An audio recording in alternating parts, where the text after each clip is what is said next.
It was a dream project. If Arnold's body is the perfect vehicle for his soul, this movie is a kind of perfect vehicle for Arnold. I feel like I was meant for something more than this. This was a very action-oriented picture, very special effects-oriented picture.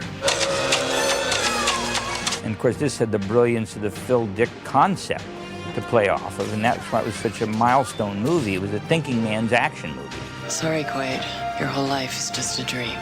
Is it the reality of a dream, or is it the reality of somebody that has a dream but comes out of the dream? My name is not Quaid. Total Recall was just an action-packed movie.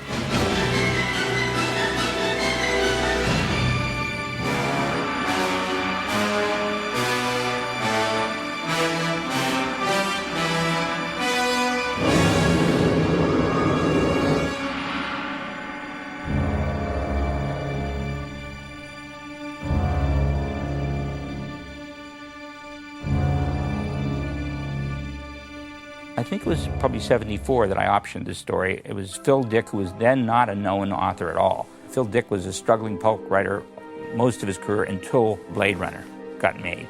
Phil Dick is concerned with what is reality. Virtual reality, the idea, you feed the senses and your brain will construct an entire world inside of your mind. Philip Dick went into very well and very clearly that if you have a virtual reality, you can't tell the difference. I mean, it's not as if you have a bad, fake virtual reality. I mean, the beauty of the concept is that, no, it's a virtual reality that's indistinguishable from reality. Your brain will not know the difference. The original Total Recall, which was then called We Can Remember It For You Wholesale, it appeared in one of those magazines I always used to read, Galaxy and Fantasy Science Fiction. And it appeared there, and it was a 23-page short story. This was the first story that knocked me right out, which I knew could make an incredible movie. I knew it would be incredibly expensive. I optioned that for $1,000 up front.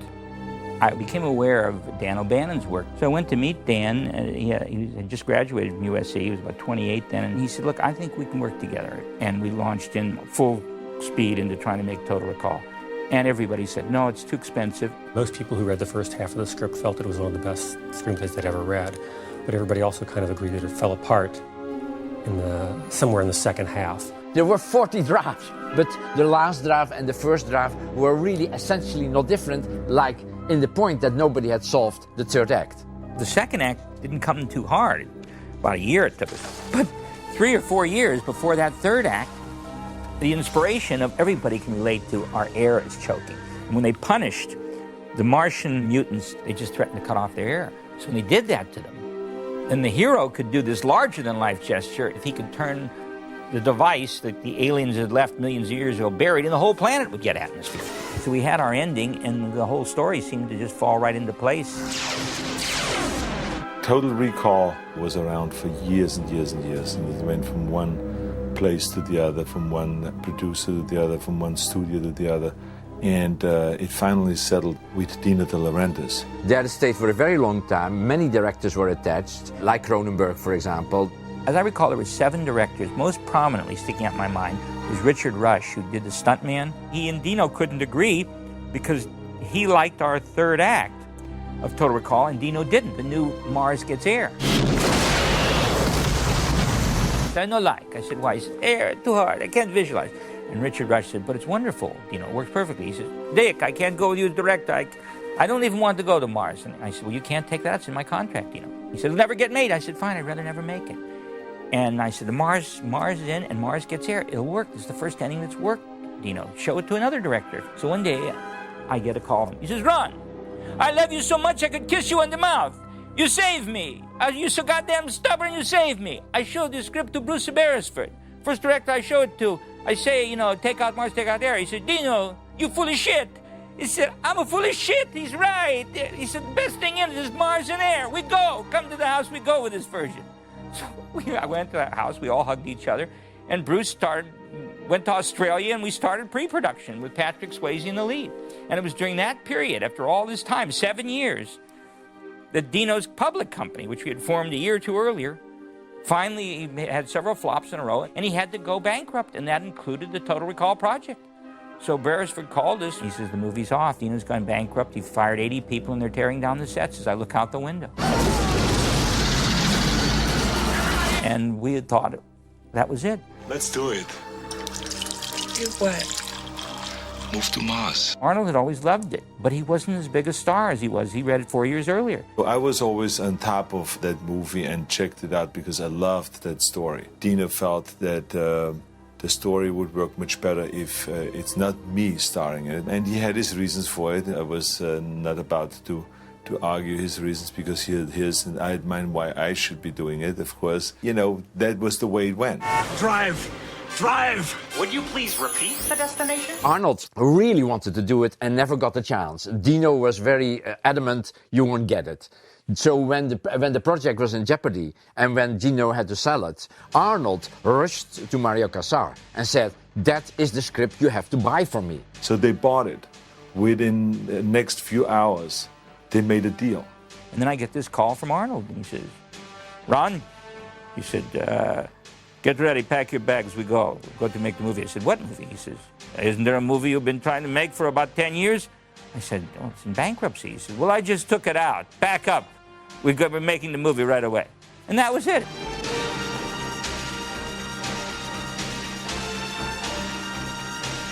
In the original versions, the character was more like a kind of timid, nearly accountant type, which was completely a different approach. I thought that that switch from being powerful physically and then being put in the position of being vulnerable is a much more, a stronger kind of contrast. And that's why I thought that the character should be played by me rather than by someone that is an ordinary kind of a looking guy.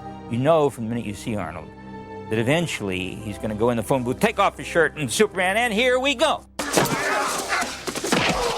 No way did we feel that it was acceptable to make Arnold Schwarzenegger somebody who was basically a timid guy. That was not Arnold. The first thing I did was I called Paul Verhoeven and I said, remember when we met a few months ago after you came out with RoboCop? And I said to you, he says, Paul, you and I, we have to work together. You're exactly my style of directing, my style of visual looks. It's a visual feast watching your movies. It's extraordinary. So he says, yeah, I remember that. And I said, well, I have the project for us now. Arnold needs a director that he really respects. And Paul's like a real tough guy. And Arnold's a big 900-pound canary. You know, he squawks, he gets what he wants, but he respects Paul a lot. Paul has a certain way of directing. He's very energetic. He's outrageous. You know, he's always continuously, you know, like, well, I think that you can go around the corner, I mean, much faster, and then you go bang, bang, bang, bang. Can you not? I mean, why not? I mean, let's do it again. Let's do it again. I mean, this is how he talks. All the time. It's like I pushed him, you know, and I helped him. I was laying with him on the floor or in the mud and say it's like this, and you should. I think you have to give more accent to this word, or push this a little bit harder. It has to be a bit faster. Don't be so slow. Do it 3, 4, 5 times. And because Arnold is a guy that has in fact no ego in that direction, you know, he's not like, oh, basically don't hurt me. It's more like, oh fuck yeah. I mean, he's open-minded. It's somebody that looks at his own problems, mistakes, or whatever, and is able to deal with that instead of saying they're not true. It's all fine. I'm great. I'm wonderful. He's not like that at all. And all of a sudden, all the pieces came together on that. And we didn't go to Australia. We went to Mexico. Paul sent me to the Ames Research Institute in San Francisco. They sent me to Houston to walk on the space lab. We started contacting colleges that were doing research on how one might live on another planet, gathering research, showing it to Paul. And then he felt free to make a movie. Like a normal movie, you get illustrators in, starting to draw concepts that are in the script. We built models of different settings in the movie. It was a pretty big budget movie at the time, very, you know, pretty expensive movie. And the only way we could do it is to go down to Mexico. And there were 10 stages. 9 of them we kept building sets. And so every stage had maybe 3 or 4 sets built on them to fill these huge 180 by 80, 90-foot wide stages. We worked 7 days a week for almost 9, 10 months. And it was the only way to get it done. There were local locations that we used. We used the Zocalo down in the subway system. But of course, we also repainted the whole subway system, painted it gray. So even if we were on location, it was a monumental task. the choice of going to Mexico City was a great choice because the architecture in Mexico City is unlike anything else. We found architecture that's called New Brutalism. It was a very dark, a bit heavy-handed, concrete style that gave the movie a very definite architectural production design. We felt that it would be nice to be inside a nuclear reactor. You know, nuclear reactors, they have these holes that go in water. And I thought, okay, suppose that these poles are gigantic, you know, that they are like skyscrapers, that big, and they're hanging from the ceiling. What we found, which was skyscrapers that were designed, let's say, in a kind of really a bit surrealistic way in the beginning of the century. And Bill Flandel was looking at these things, and then somehow he say, well, you know, that's something like that, but how do we do that? It would stick out of the ground and something like that. And so he threw it on the ground, the book. But it came in a situation on the ground that it was reversed. So suddenly, the skyscrapers that were raising up were hanging down. And then we looked at it and looked at each other and said, wow, that's it, that we're going to do. That looks great. The experience in Mexico working with Arnold and the crew, and the Mexican crew we had, which was a great crew too, I mean, it was wonderful. And I think back to Total Recall with a lot of warmth and pleasure. Everybody be careful, yeah? Whenever you shoot in Mexico, that weeds out right away the strong from the wimps. You know, you're in the middle of like the smog capital of the world. The breathing was like 2 packs a day of cigarettes just to breathe the air in Mexico City. Our producer / UPM, Elliot Schick, one of the toughest guys in Hollywood, had to be medevaced out. His eyeballs bugged out. Paul was very sick near the end. They used to have an ambulance, I think, on the set for him so that they could, you know, give him fluid and everything to keep him going. And one had to be constantly mindful of the sprinting distance to the nearest restroom at any time you were filming, and that, of course, added a layer of complexity to what we were doing. The Americans sometimes get really carried away with all this kind of stuff, you know, living clean and not to get any germs noticed. Everybody laughed at me because I was a complete hypochondriac. I was terrified to go to Mexico. I wouldn't brush my teeth with any water but bottled water. And finally, every week, I insisted on a B12 shot. Everybody said, what good is that? That's bullshit crap, you know? But I was one of the only 2 people that didn't get sick were me and Arnold. He survived very, very well. I mean, he had his own food flown in from Los Angeles, and he had his own cook that was making his stuff in his trailer. So the only time that he got sick was when his cook got sick and he had to eat with us. It was clear that to keep the budget in balance, we could not afford, next to Arnold, some other people that would be extremely expensive. Rachel came in the first day and Sharon came in the second day. And I did scenes with them personally. I just tested them and did the scenes of Arnold. And after 3 days of casting, I said to Arnold, I think we have the girls, you know. I mean, this is Rachel and this is Sharon.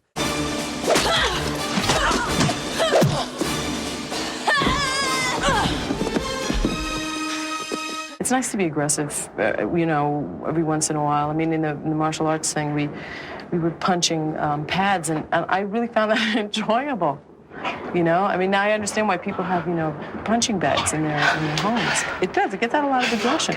So I get into it. What a bitch. I'd like to show you my honorary stunt women's association. I earned this, okay? Sharon Stone was terrific to work with because she was as dedicated as all the other ones were. She was training like a machine. I mean, she was like the female Terminator. I shot for a couple weeks on this film and then went home and came back. When I got home the first time, I looked like a Dalmatian because when you throw a punch and it just stops against Arnold's arm, it's like hitting a brick wall about 60 miles an hour. I was just black and blue and sore and just, I couldn't believe it. You know how much I hate this fucking planet.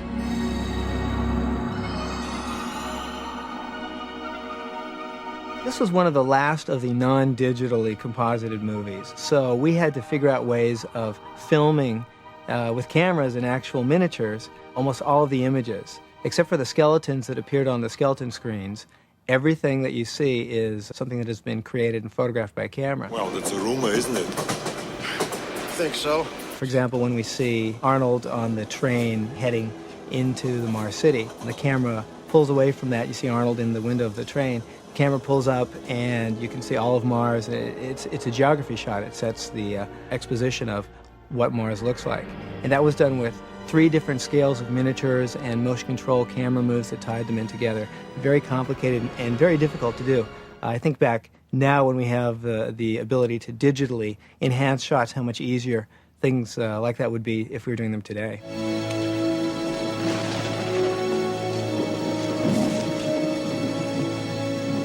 This was the top level of visual effects and special effects that I have ever worked with or that we have ever seen. Because we hired the best companies, the best visual effects people. Everyone was the best. I worked on the skeleton sequence, which was one of the first pieces of CG in a feature film. Part of the problem had been up to that point that CG didn't look real. It didn't look photoreal. So it took until like Abyss and like Total Recall, where things were starting to look real enough for people to include in the film. The way this sequence was done was the original photography was shot. Then later we came back to do the reenactment with Arnold and the extras who had been in the original photography. We then had to stage Arnold later. He came in, put on all of our little reflective balls. All this stuff had to be computed at high resolution, shot on our film recorder, and then we took it and gave it to DreamQuest.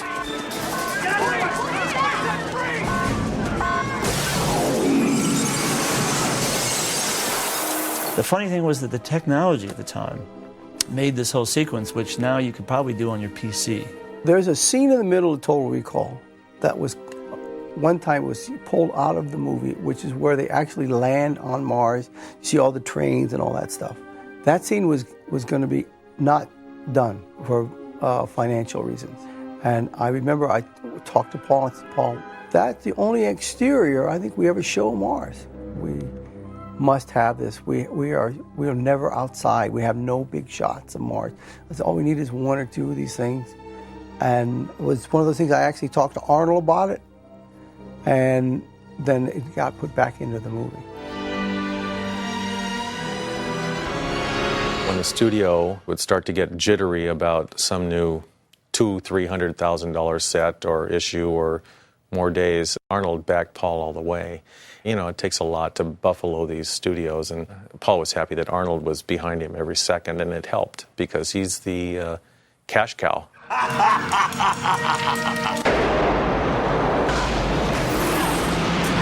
We have a scene at the end of Total Recall where they're being sucked out of this, the things that activate to make the air. Well, as we were shooting the movie, Paul had the idea of tilting it so that they would be hanging this way, and it would look like they don't have to have any wires or anything that way.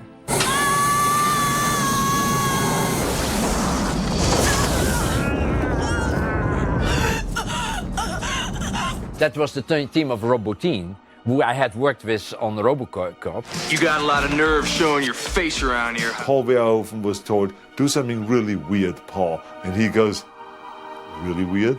Yes. Of course, the people looked stranger than in any other movie that you've ever seen. All that stuff was done by Robotine. Basically, doing makeup effects, special makeup effects for the picture, and also doing special visual effects, character visual effects, like people transforming, things like that. The difference of the two is that the first, which is the special makeup effects, are applying makeups and things to an actor, so it changes their physical appearance, and they perform with those. The special visual effects, or the character effects, are basically cable-controlled creatures or people that actually transform. There's no actor involved. We hope you enjoyed the ride.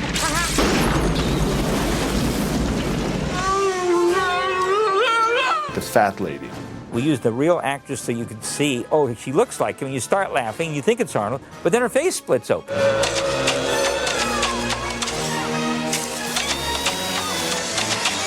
That was definitely a groundbreaking effect. Get ready for a surprise! The most complex one, of course, was Kuato. What do you want, Mr. Quaid? It had to be done with 15 puppeteers that would do would do the arms and the eyes and the mouth. Bottin had made the thing so real. 2 people asked me if it was a real freak, a semi-born Siamese twin. No wonder he kept out of sight. Our visual effects work on Total Recall was given a Special Achievement Academy Award, and that means that the Academy votes in advance that this film has sufficient merit for it to be announced prior to the award show. So we knew we were going to win. It was a peak moment in my life for us to go up on stage and stand there, in front of 1 billion people watching and accept the award. With Total Recall, I sort of could go out a little bit further and try some different things and become a little bit more experimental.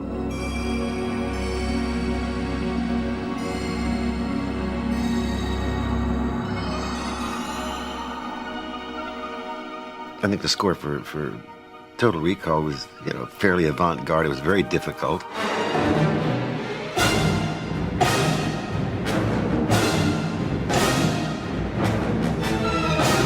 I remember reading at the time a lot of the criticism of the score was there was no theme, which was nonsense. There was a very strong theme that ran through it. It just wasn't perhaps one of those kind of things you could go away whistling or something, but it was very thematic and it went through it all.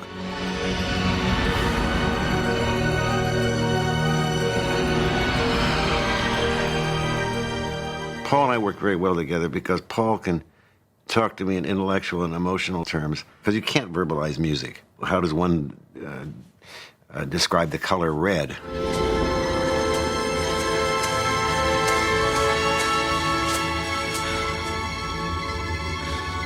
And more violence last night on Mars, where terrorists demanding independence once again halted the extraction of turbinium ore. The political background for this movie really comes out of the 60s and the 70s. The idea is that, government is bad, even if it's our government. Usually you're allowed to say the other government is bad. But this was the world government that they lived under, and it was oppressing the people of Mars.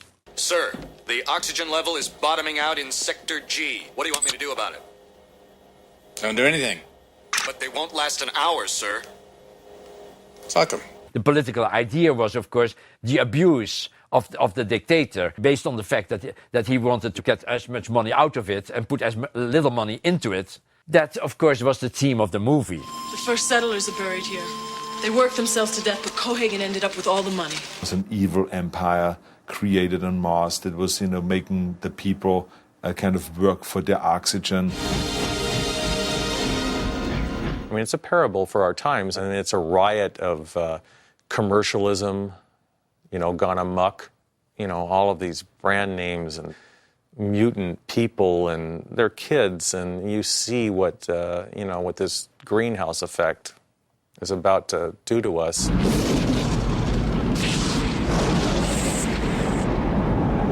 Let's go.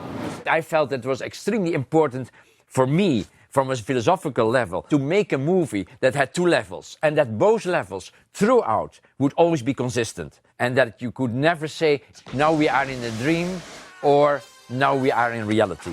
It was Paul Verhoeven who honed in on the idea that we should really take seriously the idea that the whole thing might really be a dream. What is a dream? What is just an imagination? What is an artificial reality? What is an implanted reality? Stop punishing yourself, Doc. You've got to want to return to reality. Even at the very end, there is no decision made. And at the very end, he says, kiss me fast before the dream ends, isn't it? If it is a dream. And then we fade to white. The music brings the other theme in, isn't it? At the very end. If you listen to the music, Jerry Goldsmith brings in the theme of let's say, of dream. It wasn't a thing, it was a little motif. I think it was electronic, actually. And it was sort of planted earlier in the movie, I guess, as sort of one of the big question marks. From the point of view that it was all a dream, he gets lobotomized. Of course, an audience with Arnold Schwarzenegger in the main part would not want him to dream. So to a large degree, by choosing Arnold, there was a preference for reality. You're not here, and neither am I. People saw the movie and they came out of it saying, well, was it a dream or was it real? Because I thought that was just kind of people would sort of take that as like just a little curly cue at the end, and they wouldn't really take it seriously. But they did, they got into it. You think this is the real Quaid? It is. The film was attacked because of the violence. I accept violence on a much higher level than a lot of other people do. For me, it's just another way of showing things. It's my dreams or my nightmares or whatever that I basically give to the audience. The scene on the elevator was a good example on that. An innocent bystander is killed. But I thought, okay, this is just a piece of meat. That's a very uncomfortable statement, of course. This whole body was blown to pieces, really. I shouldn't laugh about it, but I laugh about it because it's film. It's not real. A lot of people have complained that there are 50, 60 people killed or something like that. Kill them all! Yeah, that's true. He is supposed to be a really super agent in it, James Bond in Square. So I felt that he was a guy that was able to blow away everybody. We really didn't do it so it felt like it was exploitation. I mean, it was just horrific. Consider that a divorce. The original line was, consider this a divorce, and then he shoots her. But I mean, we felt that was a little too cold-blooded. The violence in the movie is extreme, yes. And in fact, was more extreme when the movie was made. And ultimately, we toned it down. We had to tone it down because of the MPA gave us an X. I thought that it fit in perfectly well, the body count, because it was a very hectic kind of a movie. But of course, Paul, I think, gave them that cut so they have something to complain about. And then he would cut it down. See you at the party, Richter! So it was on both sides, were people that admired it and others that really felt it was over the top and disgusting, which is really nothing new. Your mind, it is the center of your life. It is everything you hear, everything you see, everything you feel. It is everything you are.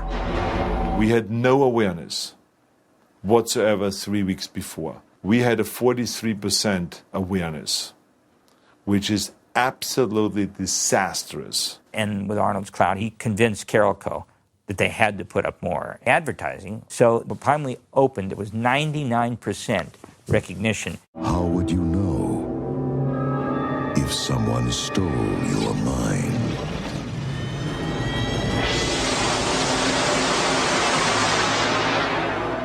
I think for its time it did very well. I mean, it made a lot of money, and all over the world, I think at that time it was $250 million.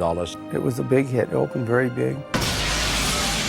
And everybody really liked it. Whenever I go anywhere in the world, Total Recall is always mentioned.